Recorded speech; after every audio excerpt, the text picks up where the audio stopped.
Find work or I'll put you in a home, my daughter said. I smiled when my chauffeur arrived. Let me tell you something about turning 76 years old. People start treating you like your brain turned to mush the moment you blew out those candles. They think gray hair means gullible, wrinkles mean weak.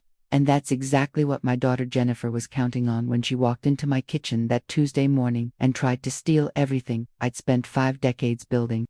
My name is Barbara Whitfield. I've been a widow for 4 years, buried a husband who was one of the most respected surgeons in Boston, and spent 40 years as a head nurse seeing every kind of human behavior you can imagine, the good, the bad, and the downright evil. So when my own daughter looked me in the eye and threatened to throw me in a nursing home unless I got a job, I knew exactly what game she was playing. What Jennifer didn't know, what she couldn't have known because she'd already written me off as some confused old woman, was that I'd found her papers 3 weeks earlier. Documents about declaring me mentally incompetent, forged psychiatric evaluations, power of attorney forms with my signature line waiting to be filled, all neatly filed in her home office while I was supposed to be in the bathroom during Thanksgiving dinner. At 76, you learn that the best weapon isn't confrontation, it's patience. It's decades of watching people underestimate you.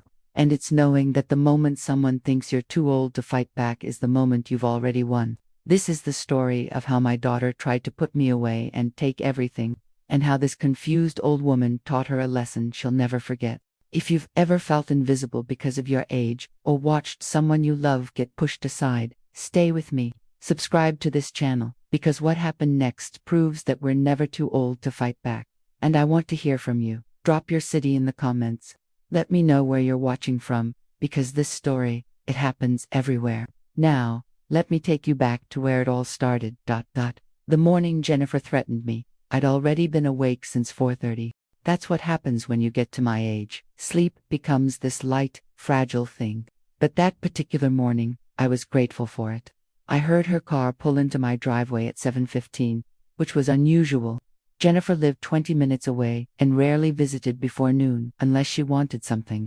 I was standing at my kitchen counter, the same butcher block surface where I'd rolled out Christmas cookies with her when she was 6 years old, where I'd packed thousands of lunches, where William and I had shared coffee every morning for 48 years. The kitchen window overlooks the garden I've tended since 1978, roses that are older than my grandchildren. Jennifer didn't knock.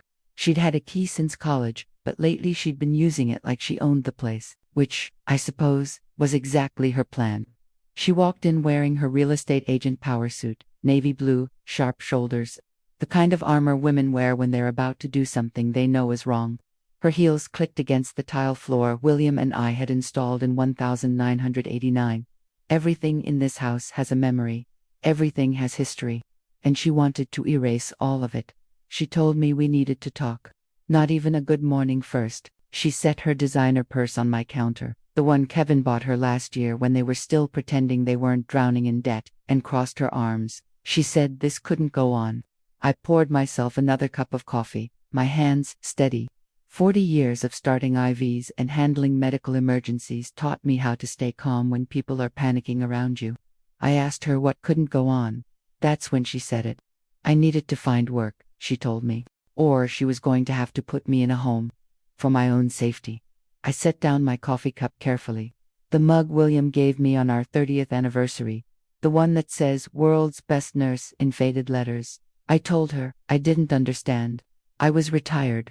I had my pension, her father's life insurance, our savings. Why would I need to work?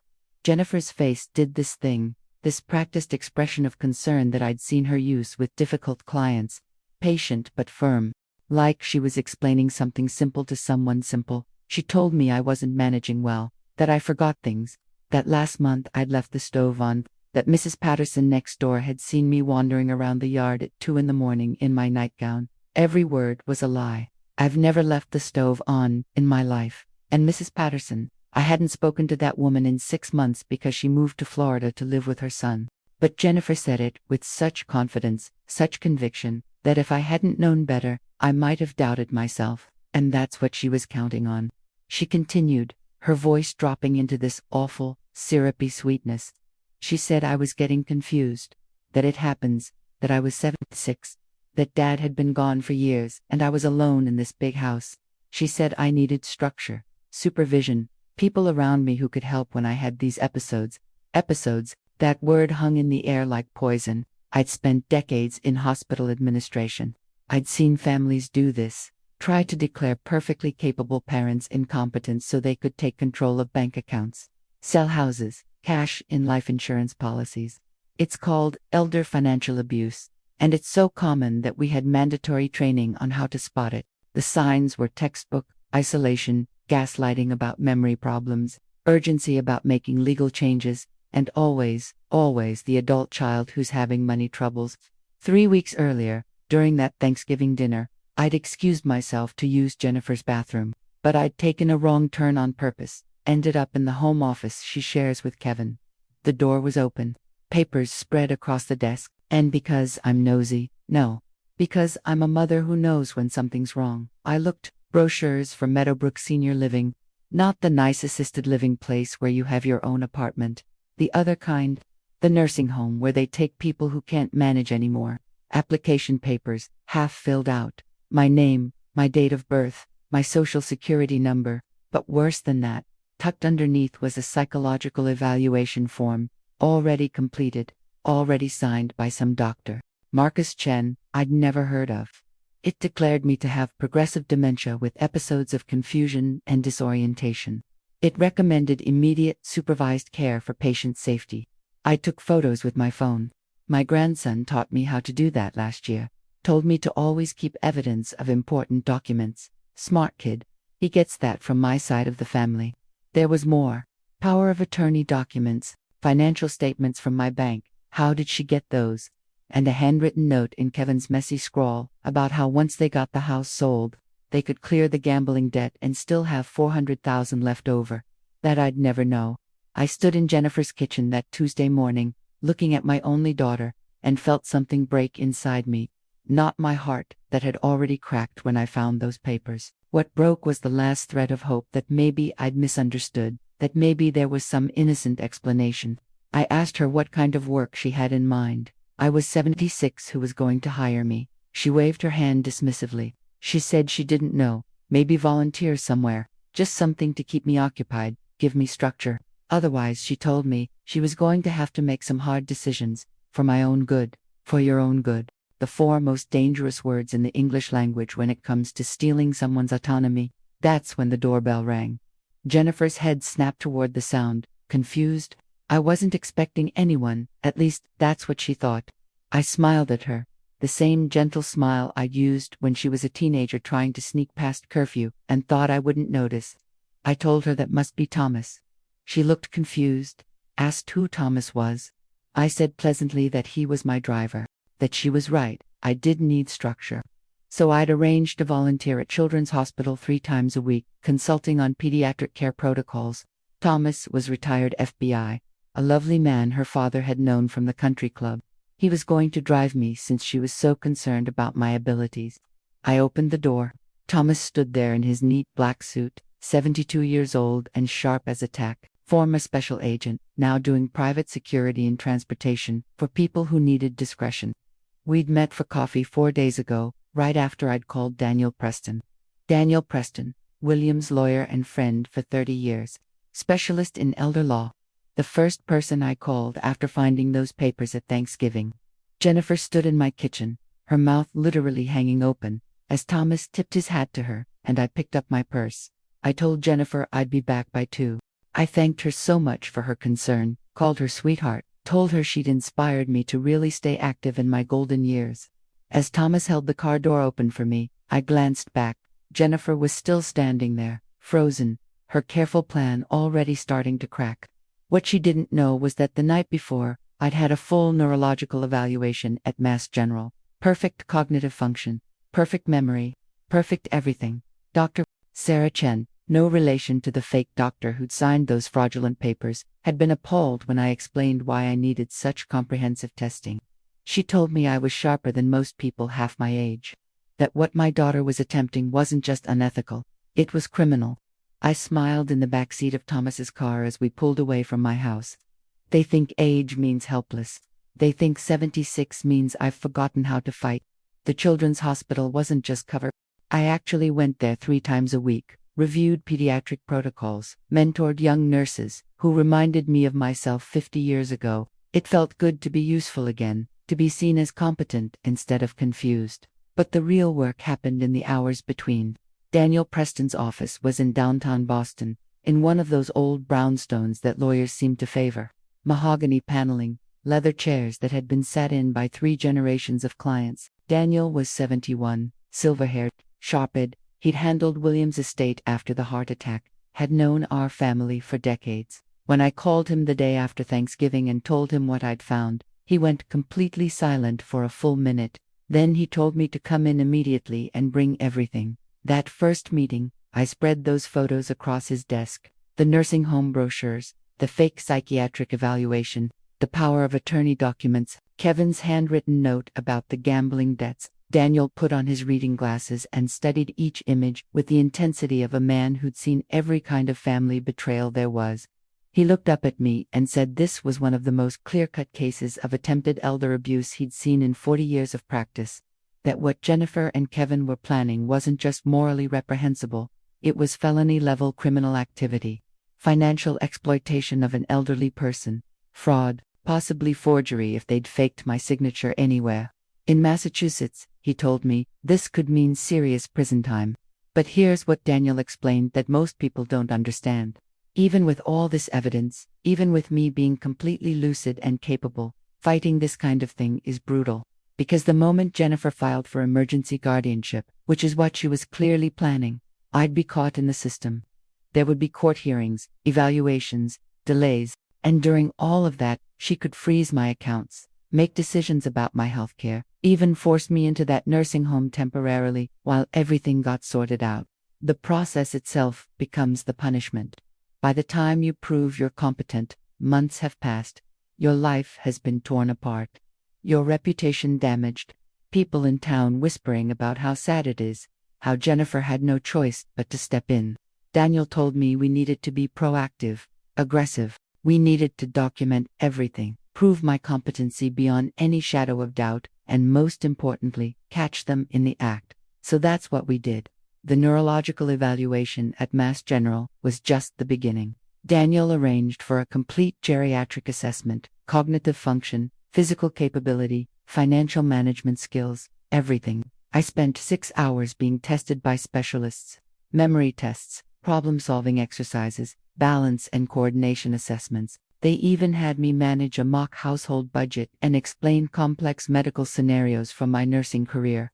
I passed everything, not just passed excelled. The psychologist who did my cognitive evaluation told me I scored in the 97th percentile for my age group, that my recall and reasoning were exceptional.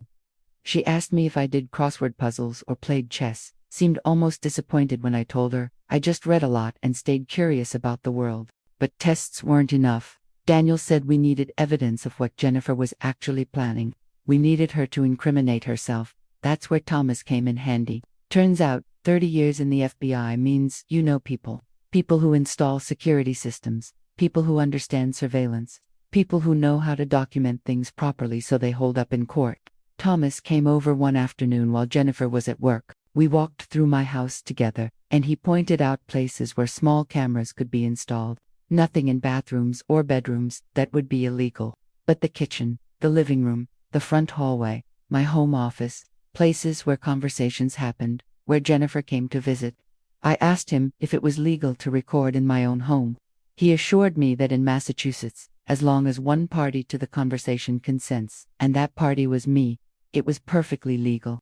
I owned this house. I had every right to document what happened in it. The cameras went in the next day. Tiny things, no bigger than a button. One tucked into the bookshelf in the living room, one in a picture frame in the kitchen, one in the smoke detector in the hallway. Thomas showed me how to access the feeds on my iPad, how everything was being recorded to a secure cloud server that Daniel could access, and then we waited. Jennifer came over 3 days later, Thursday afternoon. She let herself in without knocking, like always, found me in the living room, reading a medical journal. She seemed surprised I was home, said she thought I'd be at the hospital. I told her I only volunteered Monday, Wednesday, and Friday. She sat down across from me, and I could see her studying me, calculating. Her eyes swept the room like she was taking inventory.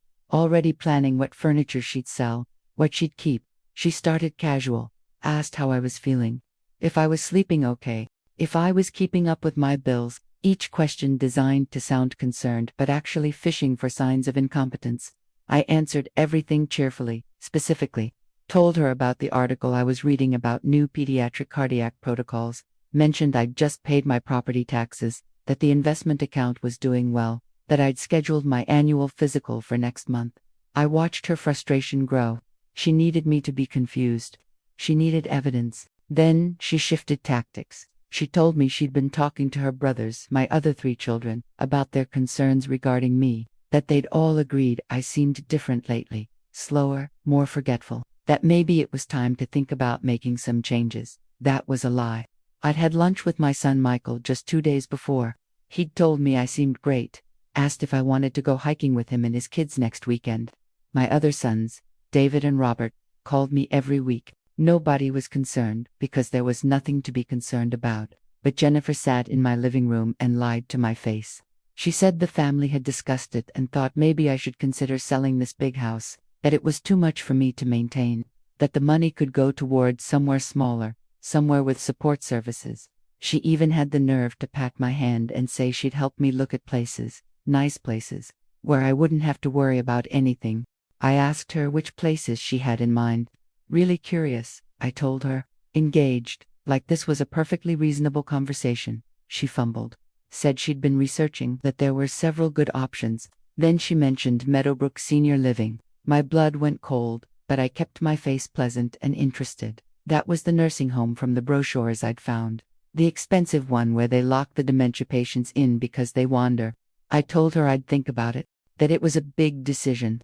Maybe we could all sit down together, her brothers, me, and discuss it as a family. Her face tightened. She said there wasn't really time for long family discussions, that these things needed to happen sooner rather than later, before something bad happened, before I hurt myself or made some terrible financial mistake. I smiled at her, told her I appreciated her concern but I was managing just fine, that I'd let her know if I needed help. She left shortly after, and I could see the anger in the set of her shoulders as she walked to her car. That night I reviewed the footage with Thomas and Daniel. We watched it 3 times. Jennifer's lies about my children being concerned, her suggestion about Meadowbrook, her impatience when I didn't immediately agree. Daniel said it was good but we needed more. We needed her to explicitly reveal the plan, to show intent. 2 days later, Jennifer came back, this time with papers. She said she'd made an appointment for me with a geriatric specialist for a full evaluation. Dr. Marcus Chen, the same name, from the fake evaluation I'd found at Thanksgiving. I told her I didn't need an evaluation. I'd just had my annual physical 6 months ago. She insisted, said it was different, that Dr. Chen specialized in memory issues, that it would be good to have a baseline, just in case. She'd even already scheduled it next Tuesday at 10. I agreed, smiled sweetly, told her I'd be happy to go. What Jennifer didn't know was that Dr. Marcus Chen didn't exist. Not really. I'd had Daniel look him up. There was a Dr. Marcus Chen who'd had his medical license revoked 3 years ago for falsifying patient records and insurance fraud. He'd lost his practice, lost everything. Apparently, he'd been desperate enough to sell his signature and credential to people who needed fake medical evaluations. People like Jennifer and Kevin. After she left, I called Daniel, told him about the appointment. He said we needed to go, that we needed to document what Chen would say, what he'd try to diagnose, because once we had that, once we had proof of the fraudulent evaluation being created in real time, we had them. But that same night, something else happened that showed me just how deep this went. I couldn't sleep again, the curse of being 76, so I went downstairs around 2 in the morning to make chamomile tea, and I heard my home phone ringing, at 2 a.m. Nobody calls at 2 a.m. unless it's an emergency.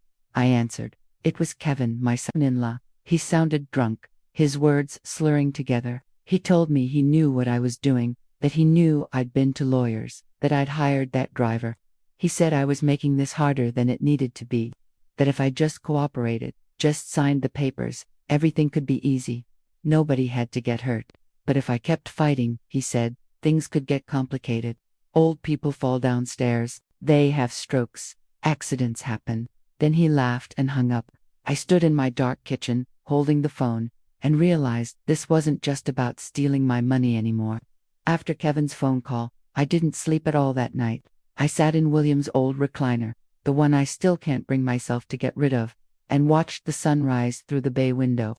When you're 76 and someone threatens you in your own home, in the house where you raised 4 children and buried dreams and built a life, something shifts inside you. Fear turns to fury, and fury, I've learned, is much more useful. I called Daniel at 7 a.m., told him about Kevin's call. He was quiet for a long moment, then asked if my phone kept records of incoming calls. I told him it did. The number was right there in the caller ID history. He said to screenshot it, email it to him immediately, that Kevin had just made a terroristic threat against a person over 65, which in Massachusetts carried serious penalties. But Daniel also said something that stuck with me. He told me we needed to be careful, that desperate people do desperate things, and Kevin sounded desperate. He suggested Thomas start staying at the house at night, at least until this was over.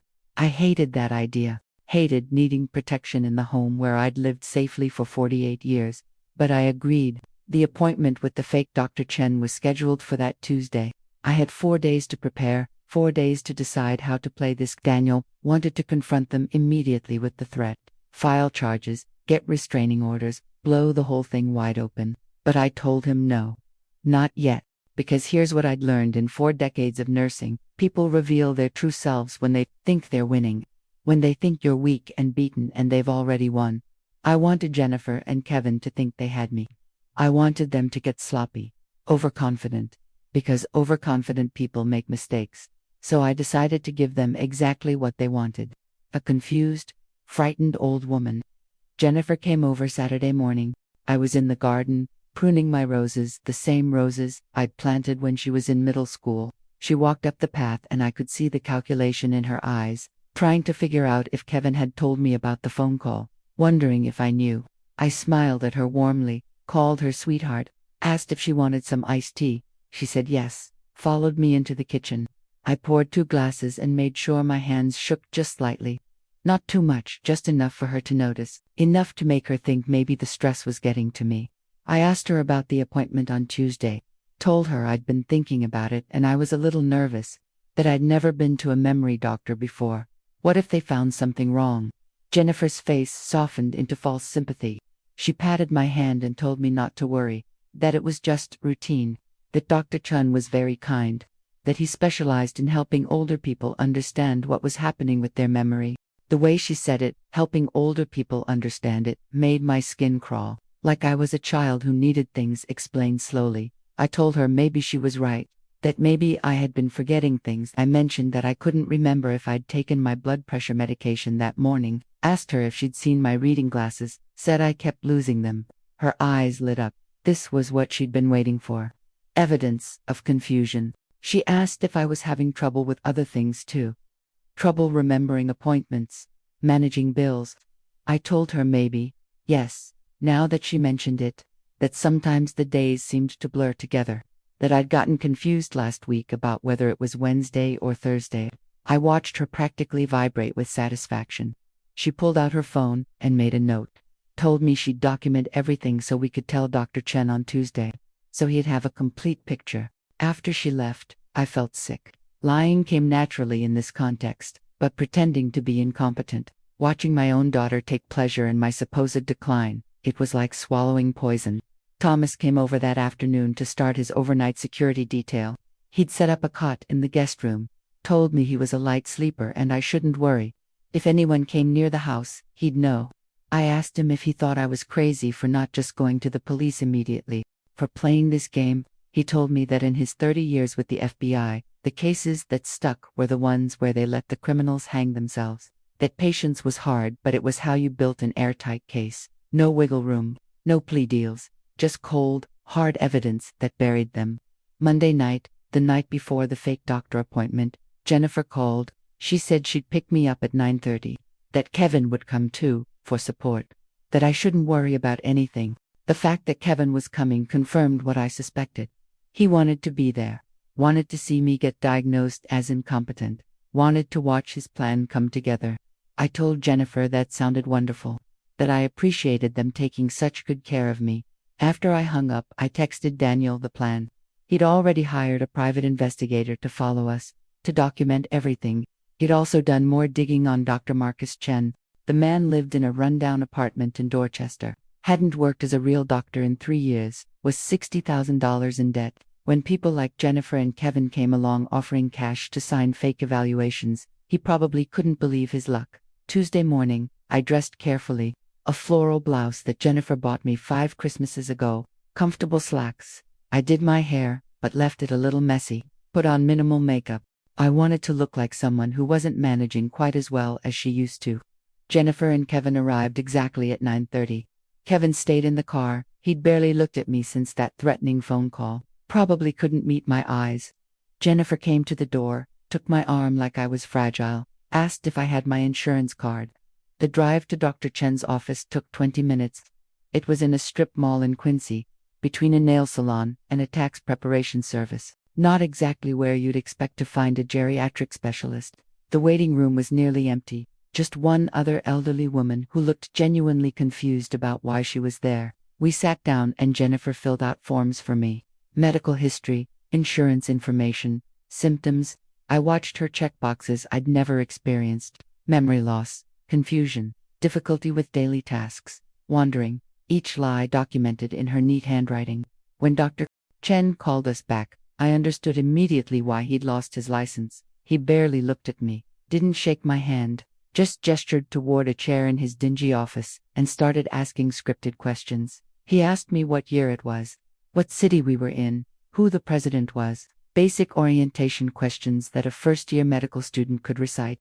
I answered everything correctly, clearly, watched his face tighten with annoyance. He tried different questions, asked me to remember 3 words and repeat them back in 5 minutes, asked me to count backward from 100 by sevens, all standard cognitive testing, all things I did perfectly. Jennifer jumped in. She started telling him about the episodes I'd been having, the confusion, the forgetfulness, the time I left the stove on, the wandering at night, her voice urgent, insistent, like she was trying to convince him to diagnose something that wasn't there.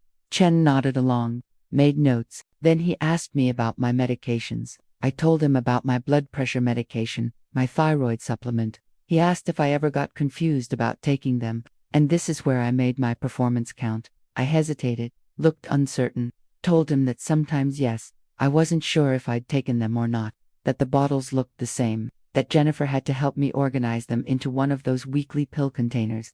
That was a complete lie. I managed my own medications perfectly. But I watched Chun's face relax, watched him make a note with a certain satisfied finality. He did a few more token tests, asked me to draw a clock, copy a simple design, all things I could do in my sleep. But after each one, Jennifer would interject with some story about my declining abilities, how I struggled with the TV remote, how I got lost driving to the grocery store I'd been going to for 30 years. More lies, but Chen ate them up. At the end of the appointment, he told us he'd need to do a full written evaluation, that he'd send it to Jennifer by the end of the week. He used phrases like cognitive decline and diminished capacity and need for supervised care. He barely looked at me while he said it, like I was already a diagnosis instead of a person.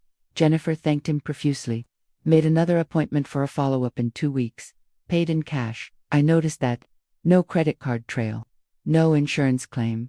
In the car on the way home, Jennifer was practically glowing. She told me not to worry, that Dr. Chen would help us figure out the best way forward, that we'd get me somewhere safe and comfortable. Kevin finally spoke from the driver's seat. He said it would all be over soon, that I wouldn't have to worry about anything anymore. They thought they'd won. Thought the confused old lady had performed exactly as expected. Thought they were days away from getting my signature on power of attorney documents, from moving me into Meadowbrook, from selling my house and paying off those gambling debts. What they didn't know was that Daniel's investigator had been in that waiting room, had documented everything, had recorded Chen's complete lack of legitimate medical assessment, had photographed Jennifer paying cash. What they didn't know was that the real doctor, Sarah Chen from Mass General, had already provided my genuine evaluation to Daniel, one that would make their fake diagnosis look like the obvious fraud it was.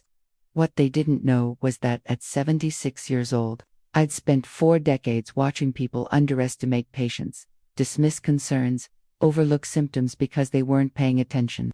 And I'd learned that the best way to catch someone in a lie is to let them think you believe it. They drove me home, and Jennifer walked me to the door. She actually hugged me and told me everything was going to be okay now. I smiled at her and thanked her for taking such good care of her mother. Then I went inside, closed the door, and called Daniel. I told him we had them. It was time to prepare for the final move. The fake evaluation arrived in Jennifer's email 3 days later.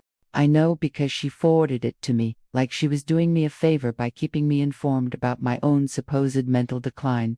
Dr. Marcus Chen's report was 4 pages of medical-sounding garbage. Progressive cognitive impairment, moderate dementia with episodic confusion, inability to manage finances or make informed decisions about care, recommendation for immediate placement in memory care facility. Every phrase designed to strip away my autonomy, my rights, my life. Jennifer called me after I'd had time to read it. She used that syrupy voice again, asked if I understood what the evaluation meant. I told her I thought so, that my memory was getting worse, that I needed help. She practically purred with satisfaction. She said she'd already started the paperwork for Meadowbrook, that there was a room available starting next month, that we could move my furniture, make it feel like home, as if anywhere but the house where I'd lived for 48 years could ever feel like home. I asked her what would happen to my house. She told me not to worry about it, that she'd handle everything, that the equity would go toward my care, toward making sure I was comfortable. She didn't mention the $400,000 Kevin had written about, didn't mention the gambling debts, just kept saying it was all for me, all for my benefit. After I hung up, I sat in William's recliner and let myself cry for the first time since this whole nightmare started. Not because I was scared I'd moved past scared weeks ago, but because somewhere between potty training and piano recitals and teaching her to drive, I'd raised a daughter who could look me in the eye and systematically destroy me for money. Thomas found me there an hour later. He didn't say anything, just made me a cup of tea and sat with me until I was ready to talk. That's the thing about getting old. People like Thomas Kipple who've lived long enough to see real darkness. They understand that sometimes you need to fall apart before you can fight back. But I was done falling apart. It was time to build the case that would bury them. Daniel had been busy. While I was playing the confused old lady, he'd been assembling an army. First, there was Margaret Chen, the real Dr. Chen from Mass General. She'd agreed to testify about my cognitive evaluation, about how unusual and thorough the testing had been. She'd also reviewed the fake Marcus Chen's evaluation and documented every medical impossibility, every diagnostic criterion he'd failed to meet, every red flag that screamed fraud. Then there was Detective Robert Walsh from the Massachusetts Elder Abuse Unit. Daniel had brought him into the loop after Kevin's threatening phone call. Walsh had been investigating elder financial exploitation for 15 years. He told us that cases like mine, where the evidence was this clear, this documented, were rare. Most victims don't realize what's happening until their bank accounts are empty and they're trapped in facilities they never wanted. The fact that I'd caught it early, that I'd documented everything, meant we could actually stop it. Walsh obtained warrants for Jennifer and Kevin's phone records, their financial statements, their communications. What he found made my stomach turn. Text messages between Jennifer and Kevin, going back 6 months. Discussions about my house's market value. They'd had it appraised without my knowledge. Spreadsheets calculating how long they could keep me alive in the cheapest nursing home before the money ran out. Messages to the fake doctor. Chen negotiating his fee, $5,000 for the fraudulent evaluation, another $3,000 when the guardianship went through. But the worst were the messages about me. Jennifer calling me senile and stupid. Kevin saying I was too old to know what was good for me anyway. Both of them joking about how easy it was to manipulate the old lady. I read those messages in Daniel's office with Thomas sitting beside me. Every word was a knife. This was how my daughter saw me.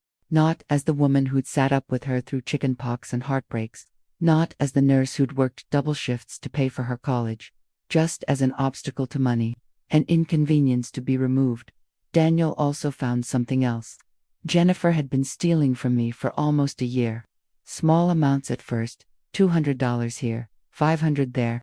She had my debit card information, Probably copied it during one of her visits. The withdrawals were spaced out enough that I hadn't noticed, hadn't thought to check.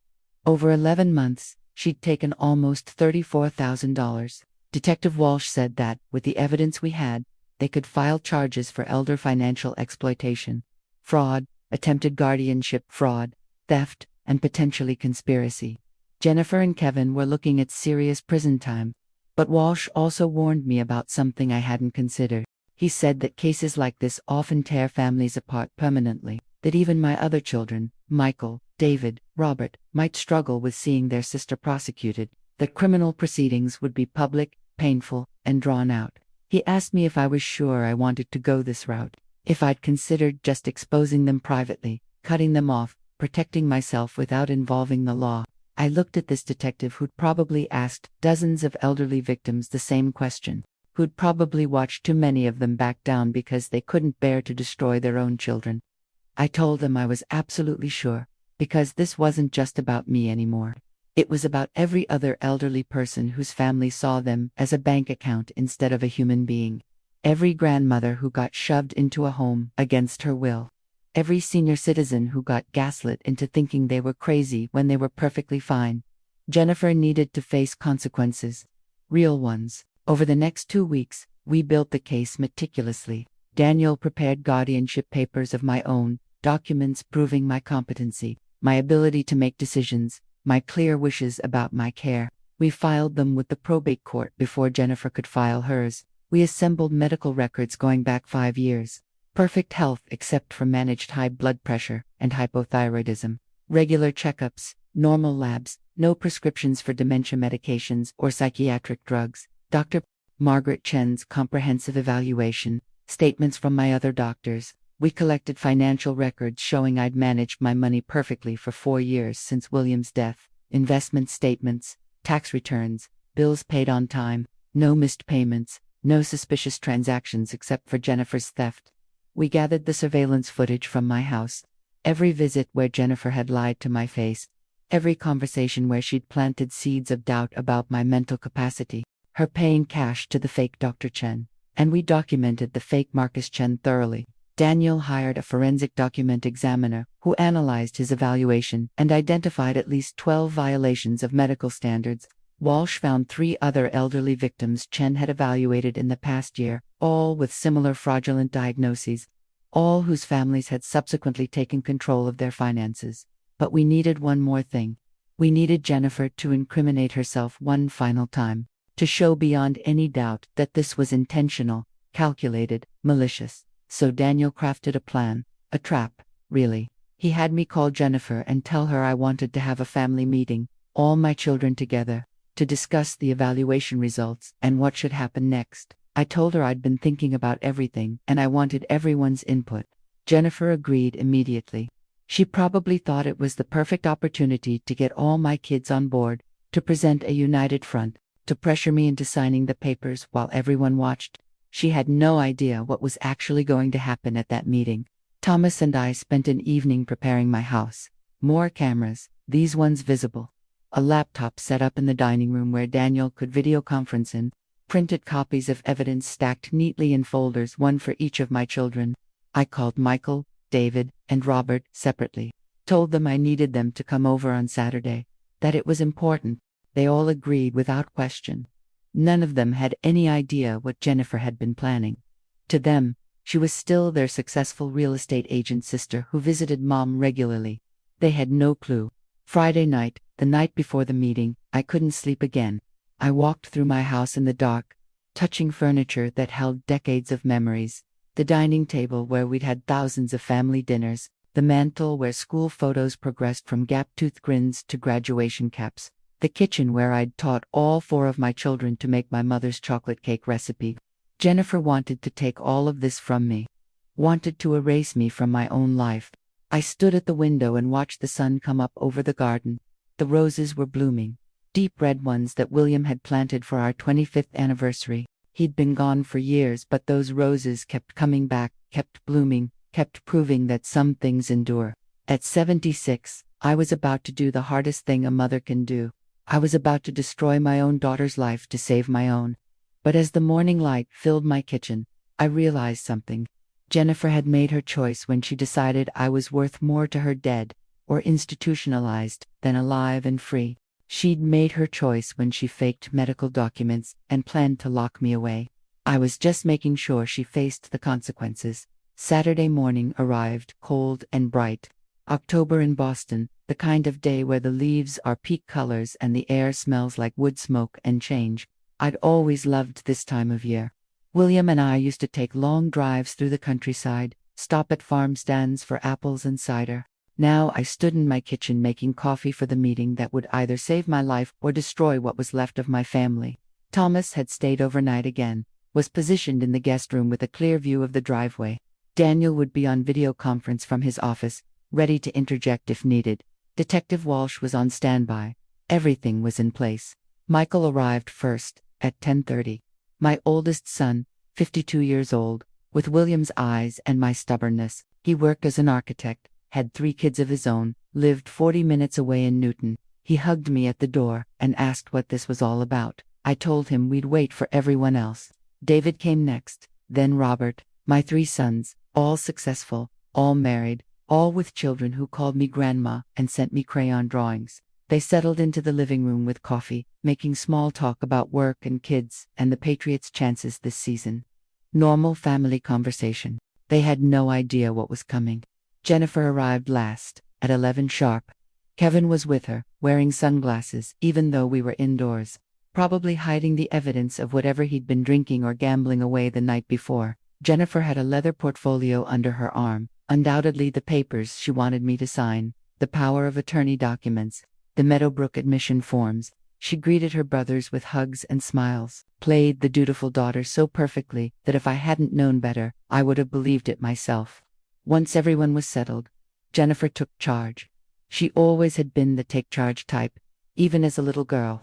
She told her brothers that she'd called this meeting because there were some concerns about Mom, about me, that I'd been having some difficulties lately, and she wanted everyone to understand what was happening.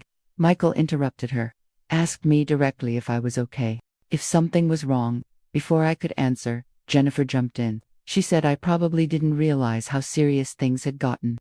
That's part of the disease. Patients don't recognize their own decline. She pulled out the fake evaluation from Dr. Chen, started reading highlights: moderate dementia, diminished capacity, need for supervised care. I watched my sons' faces shift from confusion to concern. David asked when this had happened. Why hadn't anyone told them? Robert wanted to know who this Dr. Chen was. Jennifer explained that she'd taken me for an evaluation a few weeks ago, that the results had just come back, that she'd been handling it quietly because she didn't want to alarm everyone. But now, it was time to make some decisions as a family. Kevin added that they'd already found a wonderful facility, that it was expensive but they could manage it by selling the house, liquidating the assets, making sure everything was used for my care. The house, my house. I watched him say it so casually, like it was already decided. Michael stood up. He's 6'3", William's height, and when he's angry, he has this way of filling a room. He told Jennifer that nobody was selling anybody's house without a lot more information. He turned to me and asked directly, did I want to move? Did I feel like I needed memory care? This was my moment.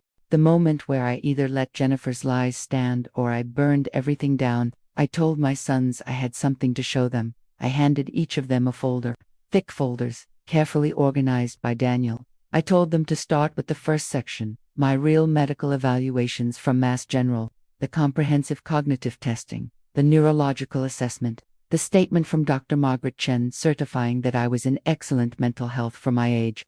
I watched them read, watched confusion cross their faces. Michael looked up first, asked what this meant, if this was recent.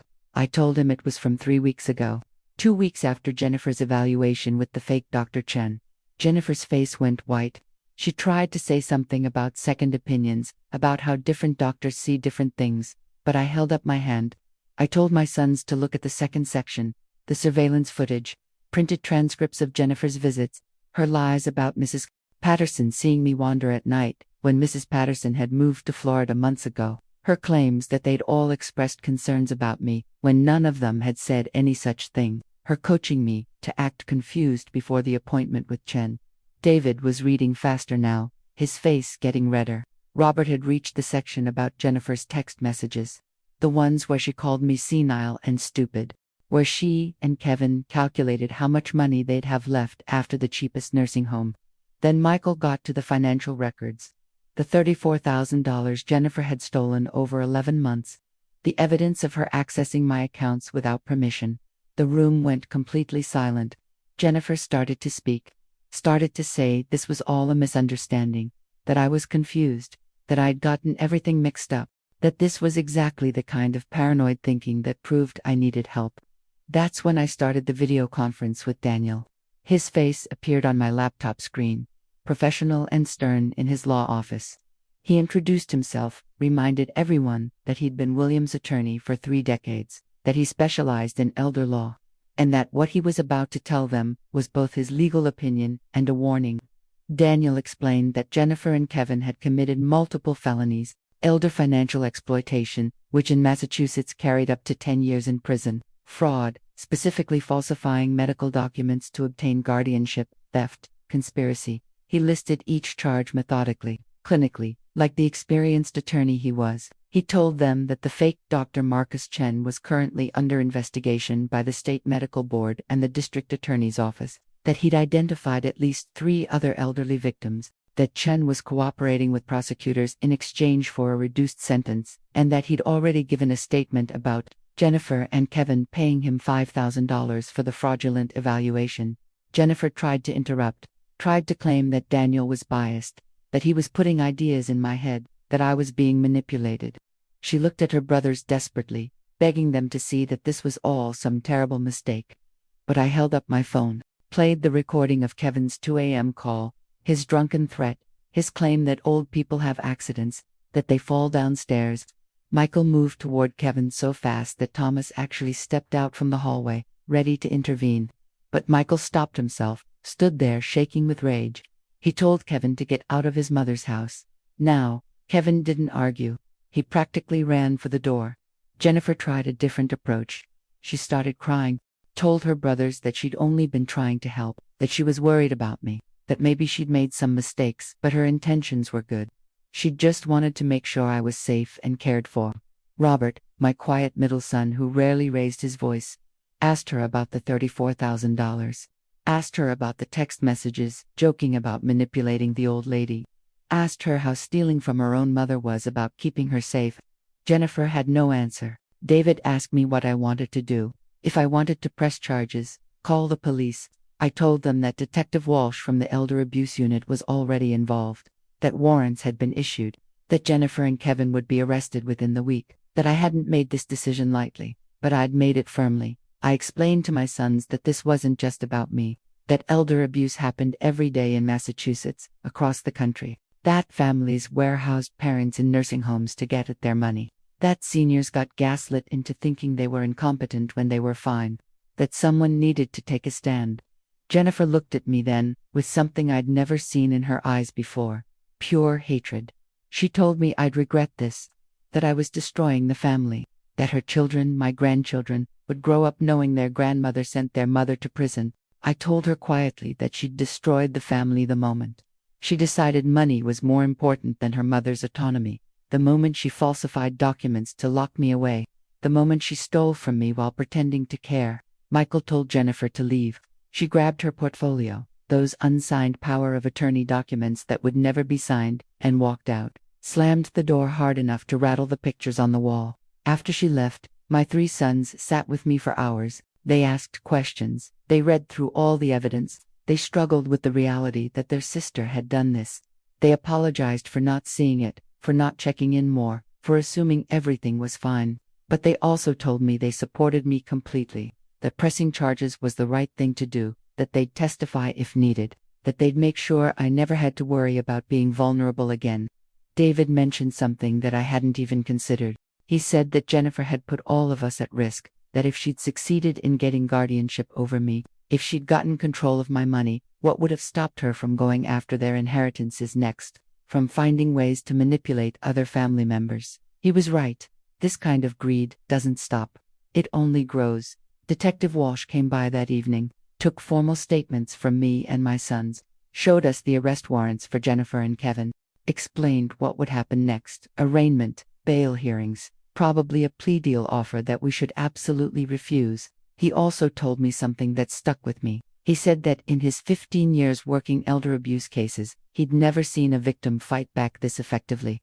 That most people were too scared, too ashamed, too beaten down. That my willingness to document everything, to play along until the evidence was airtight, to press charges even though it meant destroying my relationship with my daughter, it was extraordinary. I told him it wasn't extraordinary, it was survival. And at 76 years old, I'd learned that survival sometimes means burning bridges to keep people from crossing them. That night, after everyone left, after Thomas did his security check and settled into the guest room, I sat alone, in my living room, in the house I'd fought for, surrounded by memories I'd protected. On my phone was a text from Jennifer. Just 4 words: "You'll die alone now." I deleted it, because she was wrong. I wasn't alone. I had 3 sons who loved me, grandchildren who needed to see that their grandmother wouldn't be pushed around, a team of professionals who'd helped me fight back, and most importantly, I had myself, my strength, my voice, my refusal to go quietly. At 76, I'd learned the hardest lesson of all. Sometimes the people who hurt you most are the ones you raised, and sometimes loving yourself means letting them face the consequences of their choices. The week after the confrontation felt like living in a snow globe that someone had shaken. Everything familiar, but nothing settled. My 3 sons called daily, sometimes twice. Michael set up a family group chat without Jennifer, where they checked in constantly, shared updates, made sure I was okay. David hired a security company to upgrade my locks and install a proper alarm system. Robert brought his wife and kids over for Sunday dinner, filled my house with noise and normalcy and life. But Jennifer's arrest warrant was still pending. Detective Walsh explained that these things took time. The district attorney's office was building an airtight case, coordinating with the medical board investigation, making sure every charge would stick. They wanted Jennifer and Kevin in custody simultaneously, so neither could warn the other or destroy evidence. Daniel told me to be patient. But patience at 76 feels different than patience at 30. When you know you have more years behind you than ahead, waiting feels like wasting. Then, on Thursday afternoon, Jennifer made a mistake, her final, fatal mistake. She sent an email to all her brothers.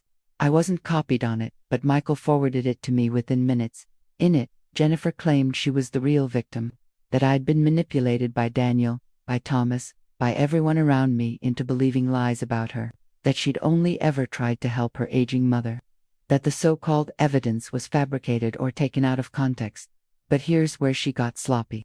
She claimed that she'd never taken money from me, that the financial records were falsified, and she said that if her brothers didn't convince me to drop the charges, she'd be forced to file for emergency guardianship herself.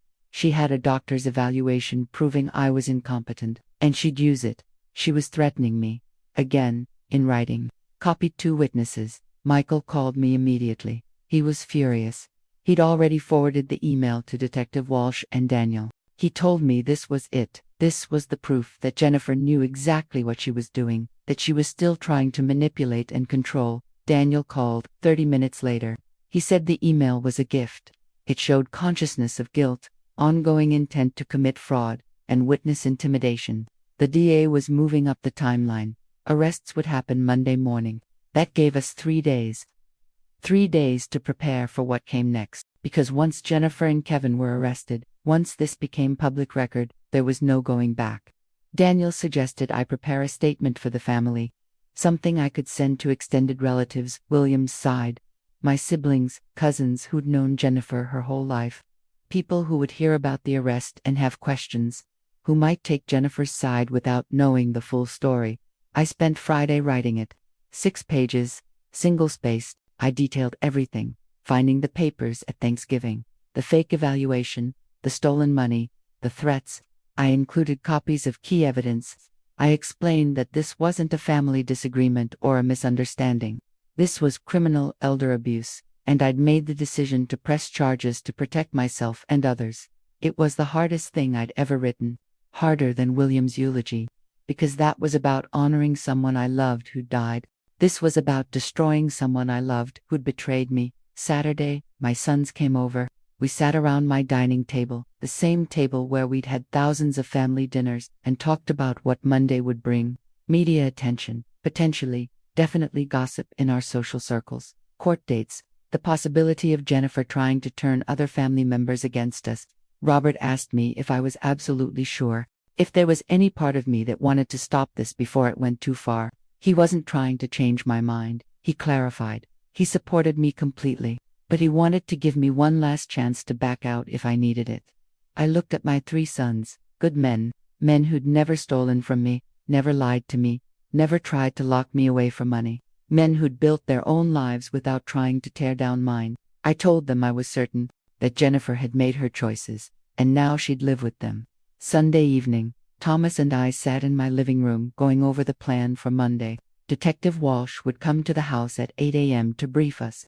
Jennifer and Kevin would be arrested simultaneously at their home at 9 a.m. I'd need to stay away from my phone for a few hours because Jennifer would likely call, text, try to reach me. Walsh said not to answer, that anything she said could complicate the case. Thomas asked me how I was feeling. Really feeling? I told him the truth, that I felt sad and angry and relieved all at once, that there was a part of me, the mother part that never quite goes away even when your children are 50 years old, that wished I could fix this, that wished Jennifer would suddenly wake up, realize what she'd done, apologize and mean it. But I also told him that I knew better, that in my nursing career, I'd seen too many families torn apart by addiction, by mental illness, by greed, that some things can't be fixed, they can only be survived. Thomas shared something with me then. He said that in his 30 years with the FBI, the cases that haunted him weren't the ones where bad people did bad things. Those made sense. The cases that haunted him were the ones where good people became bad people because they thought they had good reasons, where decent folks convinced themselves that theft wasn't theft if it was from family, that betrayal wasn't betrayal if it was for someone's own good. He said Jennifer probably really did believe, on some level, that she was helping me, that she'd rationalized it all, the fake evaluation, the stealing, the plans to lock me away. She'd told herself stories until she believed them, but that didn't make it less wrong. It just made it sadder. That night, I barely slept.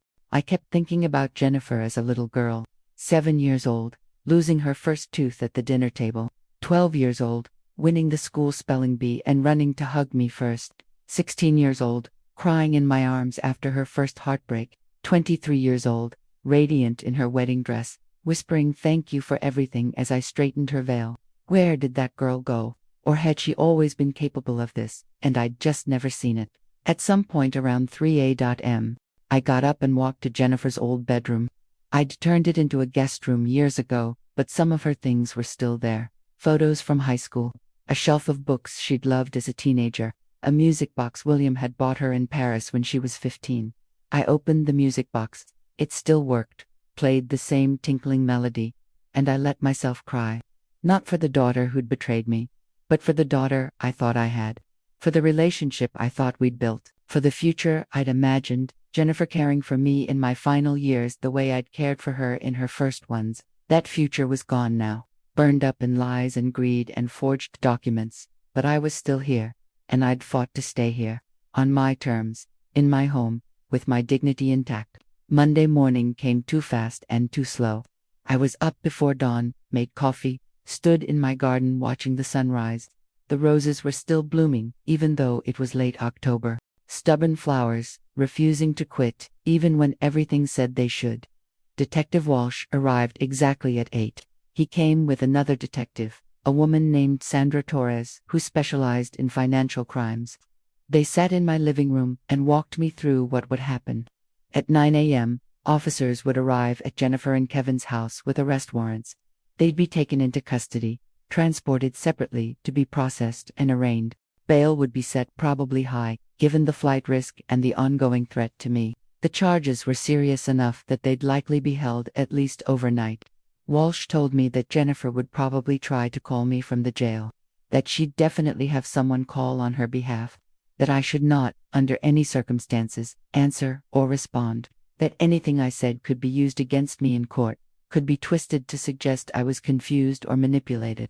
I promised I wouldn't answer. At 8:45, Walsh got a call. The team was in position. They were just waiting for 9 a.m. to execute the warrants. Thomas sat beside me on the couch. Michael, David, and Robert were all on standby at their own homes, waiting for my call to confirm it was done. At 9:03, Walsh's phone rang. He answered, listened, said something short I couldn't hear, hung up. He looked at me with an expression I couldn't quite read. Then he told me Jennifer and Kevin were in custody. No incidents, no resistance. It was done. I felt Thomas's hand squeeze mine, felt the weight of 6 weeks of fear and planning and fighting suddenly lift off my shoulders. At 76 years old, I'd just done the impossible. I'd protected myself from my own child. I'd refused to be a victim. I'd proven that age doesn't mean helpless. Walsh told me the DA would be in touch about next steps, that there'd be a preliminary hearing in about 2 weeks, that I'd need to testify eventually. He thanked me for my courage, for my meticulous documentation, for being willing to see this through. After they left, I called my sons, told them it was done, heard their relief, their pride, their continued anger at Jennifer, made plans for them to come over that evening, to be together as a family. Then, I sat alone in my quiet house, the house I'd saved, the life I'd protected, and I let myself feel everything I'd been holding back for weeks. Grief for the daughter I'd lost, or maybe never really had, rage at what she'd tried to do to me, pride that I'd fought back, and hope, fragile, cautious hope, that maybe, at 76, I was just beginning to understand my own strength. Tomorrow, Jennifer would be arraigned. Tomorrow, the legal process would begin in earnest. Tomorrow, I'd have to face being known in my community as the grandmother who sent her daughter to jail. But today I'd survived. Today I'd won, and that was enough. The arraignment was scheduled for Tuesday at 2 p.m. Daniel told me I didn't have to attend, that victims rarely did at this stage. But I wanted to be there. Needed to be there. After 6 weeks of fighting in secret, of pretending to be confused while building my case, I needed Jennifer to see me walk into that courtroom clear-eyed and strong. My sons wanted to come with me, all 3 of them, but I told them no. This was something I needed to do alone. Well, alone, with Thomas and Daniel. Because this moment, this public declaration that I wouldn't be victimized, it needed to be mine. The courthouse was downtown, one of those imposing granite buildings that's supposed to make you feel small. I'd walked past it hundreds of times in my life, never imagining I'd be inside as a victim in a criminal case against my own daughter. Security, metal detectors, marble floors that echoed with every footstep. Daniel guided me to courtroom 7B on the 3rd floor. We sat in the gallery, 2nd row. Thomas beside me, solid and steady. Daniel on my other side with his leather briefcase full of documents. The courtroom filled slowly. A few reporters, apparently elder abuse cases involving wealthy families, made the news. Some people I didn't recognize, probably court regulars or law students. And then, in the back corner, I saw Kevin's mother. She didn't look at me, didn't acknowledge me, just stared straight ahead with the kind of shame that comes from raising a son who steals from elderly women. At 2:15, they brought Jennifer in. She was in street clothes. The bail hadn't been set yet, so she'd spent the night in county jail but hadn't been processed into general population. Her real estate power suit was wrinkled. Her hair, usually perfectly styled, hung limp around her face. No makeup. She looked 10 years older than she had 4 days ago. Our eyes met for just a second. I saw her face harden, saw her mouth move in what might have been a curse or might have been my name. Then her public defender, a tired-looking woman in her 40s, leaned in and whispered something, and Jennifer looked away. Kevin was brought in separately, through a different door. He looked worse than Jennifer, shaking slightly, sweating despite the cool courtroom, withdrawal from something, probably. His lawyer looked even more exhausted than Jennifer's. The judge entered, the Honorable Patricia Martinez, 50-something, with steel-gray hair, and the expression of someone who'd seen every kind of human cruelty there was. The bailiff called the case, Commonwealth versus Jennifer Whitfield and Kevin Whitfield. The charges were read aloud, each one echoing through the courtroom like a judgment. Elder financial exploitation, 2 counts. Attempted fraud, 3 counts. Theft by unlawful taking, 11 counts, 1 for each month of stealing from my accounts. Conspiracy to commit fraud, forgery of medical documents, witness intimidation. The list went on and on. 17 charges total between the 2 of them, each carrying potential prison time. Jennifer's lawyer entered a plea of not guilty, claimed her client had been trying to help her aging mother, that this was a family misunderstanding blown out of proportion, that Jennifer Whitfield was a respected real estate agent, a mother of 3, a pillar of the community with no prior record. The prosecutor stood up. A young man, couldn't have been more than 35, but he had that righteous fire you sometimes see in people who actually care about justice. He laid out the evidence methodically, the surveillance footage of Jennifer lying to my face, the fake medical evaluation purchased for $5,000, the text messages planning how to spend my money before I was even dead, Kevin's threatening phone call in the middle of the night. He told Judge Martinez that this wasn't a misunderstanding. It was a calculated, premeditated attempt to strip an elderly woman of her autonomy, her assets, and her freedom. He said the Commonwealth was requesting bail be set at $250,000 for Jennifer and $300,000 for Kevin, given his additional criminal threat. Jennifer's lawyer objected, said her client had 3 minor children at home, that she wasn't a flight risk, that she'd surrender her passport and submit to monitoring. The judge looked down at the file in front of her, read for a long moment, then she looked up at Jennifer directly. Judge Martinez said she'd reviewed the evidence submitted by the Commonwealth, that in 23 years on the bench, she'd seen many elder abuse cases, but few with this level of premeditation, few where the perpetrator was the victim's own child, few where the victim had been forced to install cameras in her own home to catch her daughter lying to her face. She said that what made this case particularly egregious was the weaponization of ageism, that Jennifer Whitfield hadn't just stolen money, she'd tried to steal her mother's identity as a competent human being. She'd used society's prejudices about elderly people, their assumptions about declining mental capacity, to justify institutionalizing a perfectly healthy woman. The judge said that this kind of abuse was insidious precisely because it hid behind concern, behind daughterly duty, behind the culturally acceptable idea that adult children should make decisions for their aging parents. Then Judge Martinez looked directly at me. She asked if I was Barbara Whitfield. I stood up, said yes. She asked if I wished to address the court. Daniel hadn't prepared me for this, but I stood there in that courtroom, 76 years old, with my daughter 15 feet away, and I spoke.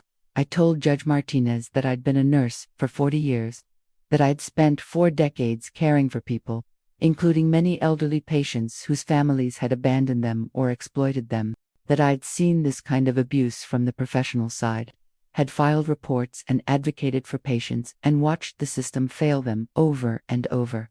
I said I never imagined I'd be on the other side of it, that my own child, who I'd raised and loved and sacrificed for, would see me as nothing more than a bank account to be drained.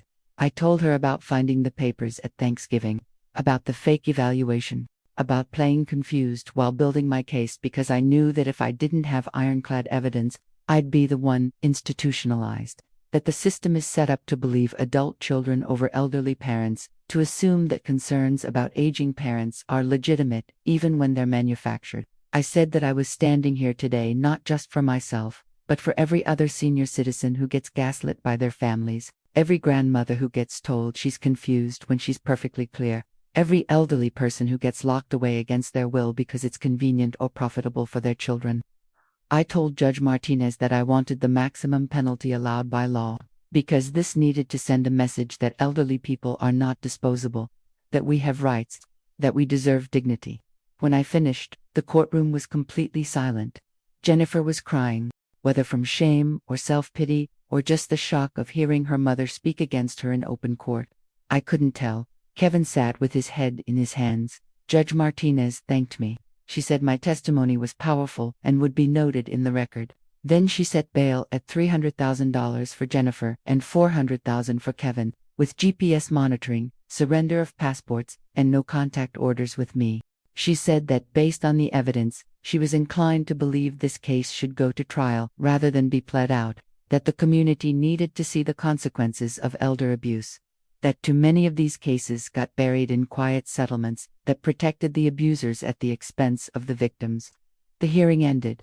Jennifer and Kevin were led back through their respective doors, back to holding cells until someone posted their bail. Jennifer looked back at me one more time, and in her eyes, I saw something I'd never seen before directed at me. Not love, not even hatred anymore, just coldness, like I was a stranger, an obstacle she'd failed to remove. In the hallway outside the courtroom, reporters tried to ask me questions. Daniel ran interference, but I stopped and answered one. A young woman from the local news asked me what I wanted people to know about elder abuse. I told her that it doesn't look like what people think. It doesn't look like obvious violence or neglect. It looks like concerned children. It looks like medical appointments and helpful paperwork and difficult decisions made for someone's own good. It hides behind love and duty and family obligation. And by the time you realize what's happening, I said, you're often already trapped. The interview aired that night on the 6 o'clock news. My phone started ringing within minutes. Old friends from the hospital, neighbors I hadn't spoken to in years, people from Williams' medical practice, all expressing shock, support, outrage on my behalf. But also, and this surprised me, 3 other elderly women called, women I didn't know, each with a similar story. Adult children trying to get guardianship, missing money, fake medical concerns.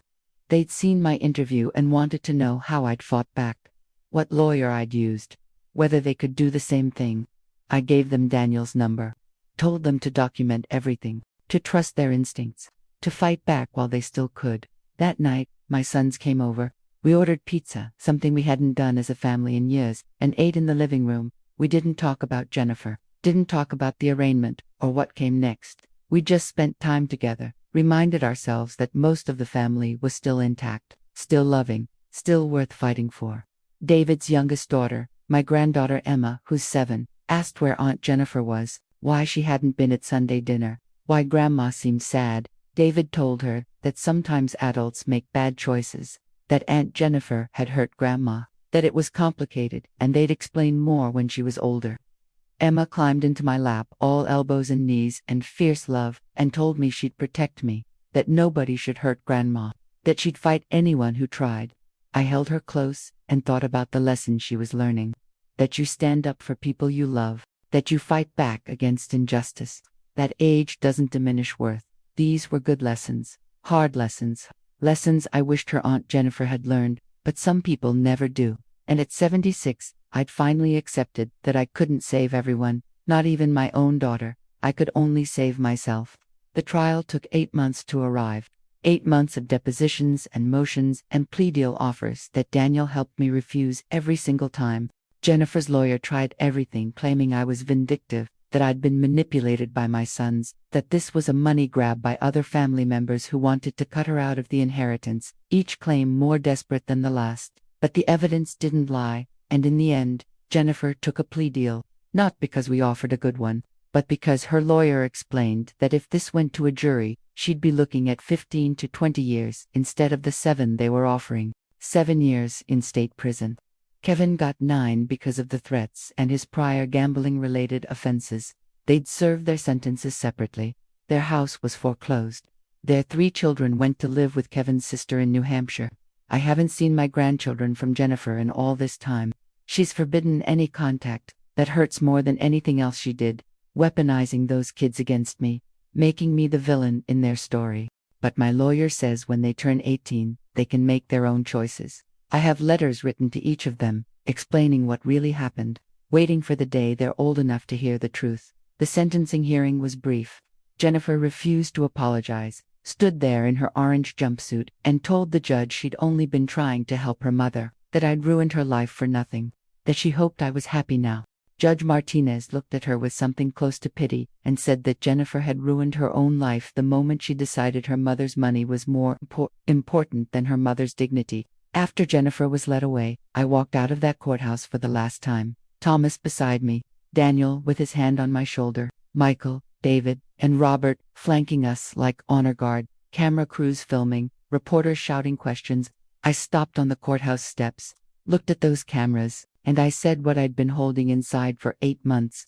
I said that I was 77 years old now, that I'd spent a year of my life fighting to remain free in my own home, that I'd been forced to prove I was mentally competent when I'd never been anything else, that my own daughter had tried to rob me of everything, my autonomy, my assets, my dignity, my very identity. I said that elder abuse happens every single day in this country, that families steal from aging parents and call it helping, that adult children institutionalize competent seniors and call it love, that society makes it easy because we collectively believe that old people are less than, confused, incapable, disposable. Kay looked directly into that camera and said that I'd fought back because I had the resources to do so, because I'd been a nurse who understood the system, because I'd caught it early. But thousands of other seniors weren't so lucky. They were in nursing homes right now, locked away against their will, their bank accounts emptied, their lives stolen. And I said that if my story did anything, I wanted it to be this. I wanted elderly people to know they have rights, that age doesn't mean you give up control of your life, that you can fight back. And I wanted families to know that exploiting your parents isn't just immoral, it's criminal, and you will face consequences. The interview went viral. Over 2 million views in the first week. I got letters from all over the country. From other seniors who'd fought similar battles. From adult children thanking me for speaking up because they'd been suspicious of their siblings' treatment of their parents. From lawyers asking to use my case in their elder law seminars. The local area agency on aging asked me to speak at their annual conference. Then another agency asked. Then another. Before I knew it, at 77 years old, I had a second career as an advocate for elder rights. I travel now. Thomas still drives me, though now it's 2 speaking engagements instead of fake doctor appointments. I've testified before the state legislature about the need for stronger elder abuse laws. I've trained bank tellers to recognize signs of financial exploitation. I've sat with scared seniors and helped them understand how to protect themselves. My story became a book. Daniel helped me write it. All the proceeds go to a foundation I started, the William Whitfield Elder Advocacy Fund, named after my husband. We provide free legal help to seniors facing abuse from family members. We've helped 43 people so far. 43 elderly people who kept their freedom because I shared mine. The house, my house, the one Jennifer wanted to sell. I'm still here, still tending those roses that refuse to quit blooming, still sleeping in the bedroom I shared with William for 48 years. Still making coffee at the counter where my daughter threatened me that Tuesday morning that feels like a lifetime ago. But everything is different now too. I have a state-of-the-art security system, though I mostly keep the door unlocked during the day because I refuse to live in fear in my own home. I have Thomas checking in daily, though now he's more friend than security. I have my 3 sons visiting constantly, making up for lost time, making sure I never feel alone. And I have something I didn't have before. Absolute certainty in my own strength. At 77 years old, I know exactly who I am. I'm not the confused old lady Jennifer tried to make me, not the helpless senior that society expects me to be. I'm a woman who spent 40 years caring for others and finally learned to fight for herself, a mother who had to choose between her daughter's freedom and her own, a grandmother who's teaching the next generation that love doesn't mean accepting abuse. Sometimes, late at night, I think about Jennifer, wonder if she's learned anything in prison, wonder if she regrets her choices, or just regrets getting caught. Wonder if there's any part of the little girl I raised still alive inside the woman who tried to destroy me. I've written her letters, 3 of them, over the past year, not angry letters, just ...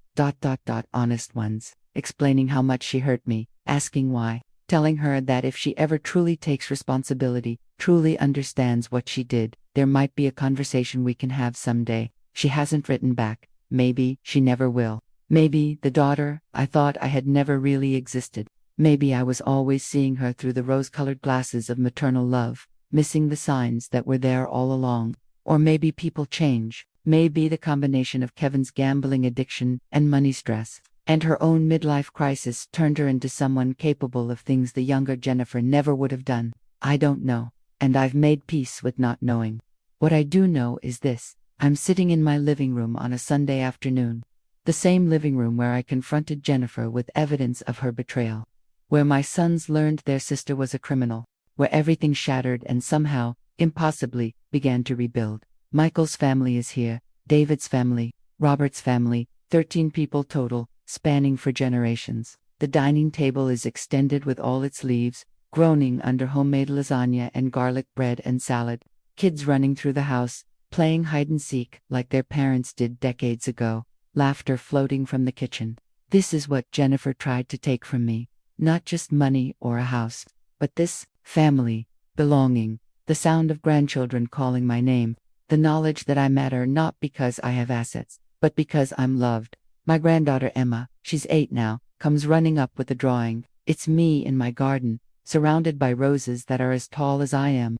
At the top she's written Grandma the Brave in purple crayon. I hang it on the refrigerator, right next to the court document, showing my restored rights, right next to photos of all my grandchildren, including Jennifer's 3, whose pictures I keep even though I can't see them, right next to the newspaper article about my advocacy work.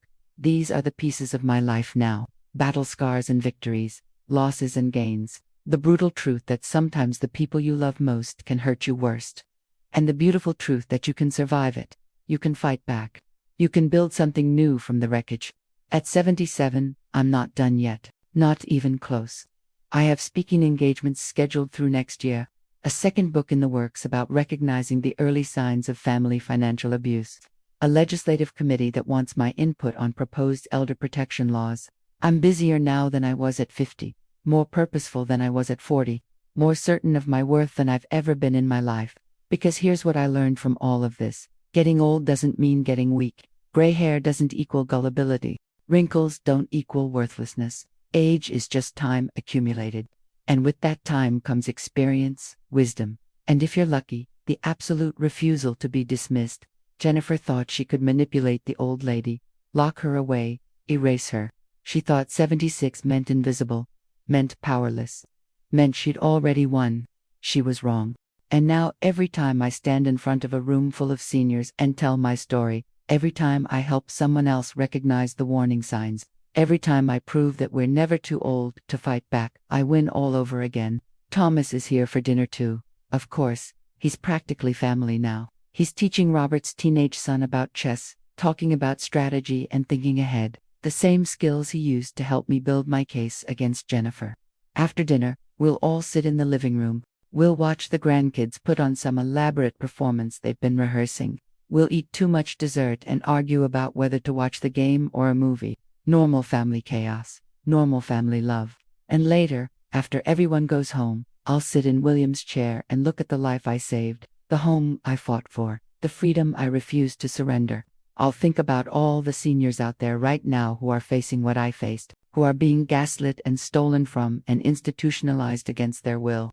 And I'll renew my promise to keep fighting for them, to keep speaking up, to keep proving that age is not a weakness. Tomorrow, I have 3 calls scheduled with elderly people who saw my story and need help. Tomorrow, I'm meeting with a state senator about the proposed Elder Bill of Rights.